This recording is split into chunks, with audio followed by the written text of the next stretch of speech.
नमस्कार दोस्तों, स्वागत है आपका फिर से एक नए वीडियो में।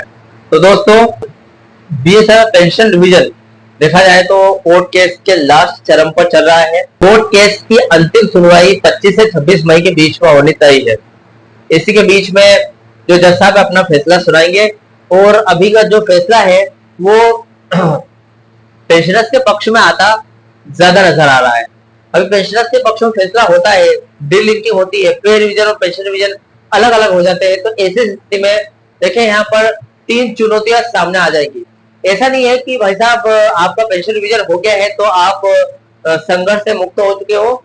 यहाँ पर संघर्ष और बढ़ गए हैं। डीलिंकिंग करने के बाद आप पे रिवीजन को छोड़कर पेंशन रिवाइज करने के लिए आते हो सरकार के पास। तो यहाँ पर 2 से 3 रास्ते आपके पास है। पहला तो ये कि आपका 7वें वेतन आयोग के तहत 7 सीपीसी के तहत 2.57 फिटमेंट फैक्टर के साथ आपका पेंशन रिवाइज होना चाहिए। ठीक है, नियम ये कहता है। इसी के साथ नियम ये भी कहता है कि 7वां वेतन आयोग 2016 में लागू हुआ था, बहुत पुराना हो गया है।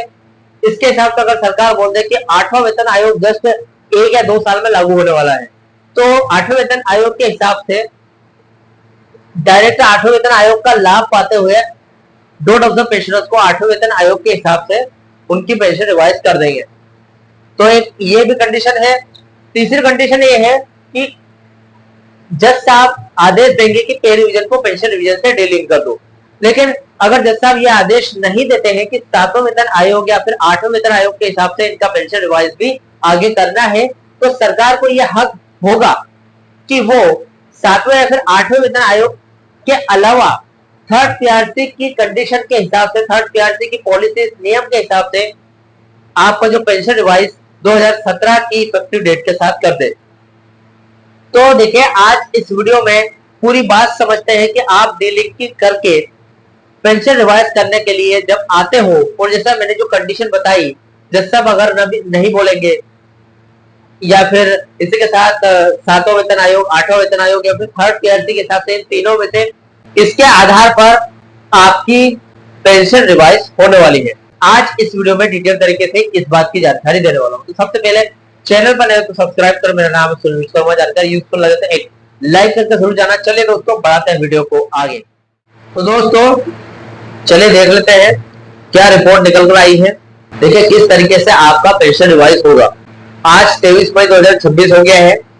पेंशनर्स के भविष्य से जुड़ा हुआ अब तक का ये जो सवाल है, सबसे बड़ा और कूटनीतिक सवाल यहाँ पर है। अगर किसी हाईकोर्ट से डीलिंकिंग यानी वर्किंग कर्मचारियों के वेज रिवीजन या फिर पेंशन रिवीजन को अलग अलग करने का अंतिम आदेश आ जाता है, तो भविष्य में पेंशन किस फॉर्मूले से रिवाइज होगी।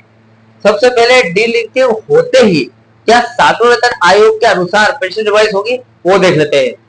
सबसे पहले बात, जो कोर्ट केस हुआ है इसके अनुसार नियम तो यही कहता है कि 7वें वेतन डीलिंकिंग के बाद डॉट ऑफ द पेंशनर्स की जो पेंशन रिवीजन है वो 7वें वेतन आयोग के हिसाब से की जाए।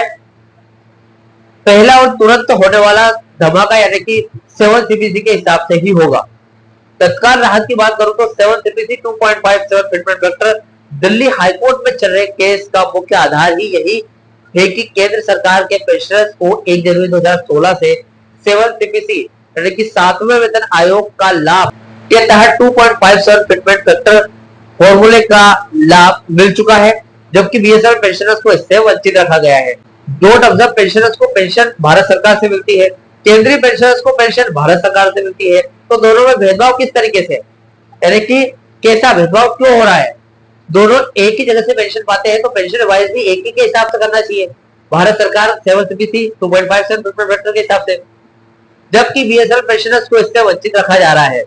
अदालत के रुख की अगर बात करूं तो जैसे ही 25 से 27 मई के बीच में कोर्ट डीलिंकिंग को हरी झंडी देगी, कोर्ट तुरंत 7 सीपीसी के नियमों के तहत सभी प्री 2016 और पोस्ट 2016 बीएसएफ पेंशनर्स की पेंशन को नोशनल पे फिक्सेशन करके रिवाइज करना पड़ेगा। यानी बुजुर्गों का पिछले 10 साल का वनवास तुरंत 7वें वेतन आयोग यानी कि 7 सीपीसी के फॉर्मूले से खत्म हो जाएगा। अभी दोस्तों देख लेते हैं क्या भविष्य में 8वें वेतन आयोग यानी कि 8 पे कमीशन के हिसाब से ये लागू होगा, यानी कि जो डीलिंकिंग के बाद डॉट ऑफ द पेंशनर्स का पेंशन रिवीजन तो जी हाँ, डीलिंकिंग का असली और सबसे बड़ा दूरगामी फायदा यही है कि अब तक की जो मुसीबत है, पहले नियम ये था कि बीएसएनएल के वर्किंग स्टाफ का वेज यानी कि थर्ड पीआरसी नहीं होता था, तब तक पेंशनर्स की पेंशन नहीं बदल सकते थे यानी कि रिवाइज नहीं कर सकते थे। बीएसएनएल घाटे में है इसलिए थर्ड पीआरसी अटका हुआ है, जिसका खामियाजा पेंशनर्स को भी भुगतना पड़ रहा है।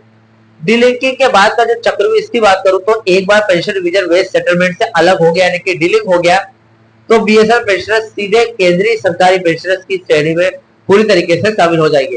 यानी कि हो तो जाने चाहिए 7CPC के हिसाब से, उनका जो फिटमेंट फैक्टर है वो हो भी जाना चाहिए। वो हो गया तो 8वें वेतन आयोग का आपको लाभ मिलेगा। 8CPC का देखिए क्या सीधा फायदा मिलेगा।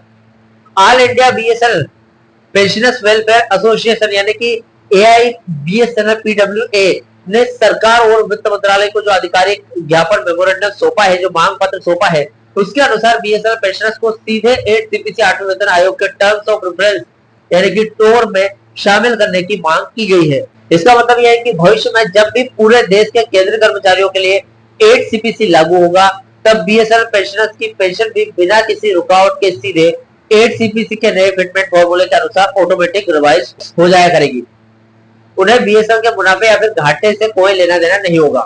तो दोस्तों, ये जो डोंट ऑब्जर्व पेंशनर्स है, ये एक बार डीलिंकिंग के बाद 7CPC में आ गया, फिर 7CPC में 2.57 फिटमेंट फैक्टर के साथ इनका पेंशन रिवाइज हो गया एक बार, तो आगे आने वाले समय में यहाँ पर केंद्रीय पेंशनर्स की तरह 8वें वेतन आयोग का जो लाभ है वो डोंट ऑब्जर्व पेंशनर्स को भी सीधे मिलेगा। यहाँ पर देखा जाए तो कोई जो प्रोटेस्ट है या हड़ताल वगैरह नहीं करनी पड़ेगी, यहाँ पर सीधे मिल जाएगा। अभी देख लेते हैं क्या थर्ड पीआरसी तीसरा वेतन संशोधन के हिसाब से पेंशन रिवाइज होगी, यानी कि चलो ठीक है। डोंट ऑब्जर्व पेंशनर्स के पेंशन रिवीजन कोर्ट केस जो चल रहा है, 25 से 26 मई को जज साहब आदेश देते हैं कि डीलिंकिंग कर दो, लेकिन यह आदेश नहीं देते हैं कि 8वां या फिर 7वें वेतन आयोग के हिसाब से पेंशन रिवाइज कर दो। तो ऐसी स्थिति में सरकार क्या थर्ड पीआरसी के हिसाब से आपकी पेंशन रिवाइज करेगी? तो देखिए दोस्तों, डीलिंकिंग के बाद थर्ड पीआरसी का रोल बिल्कुल खत्म। अब इसकी बात करें तो अगर कोर्ट डीलिंकिंग का फैसला सुना देती है तो पेंशनर्स के लिए थर्ड पीआरसी का रास्ता हमेशा के लिए बंद हो जाएगा, और यह पेंशनर्स के लिए सबसे बड़ी खुशखबरी है।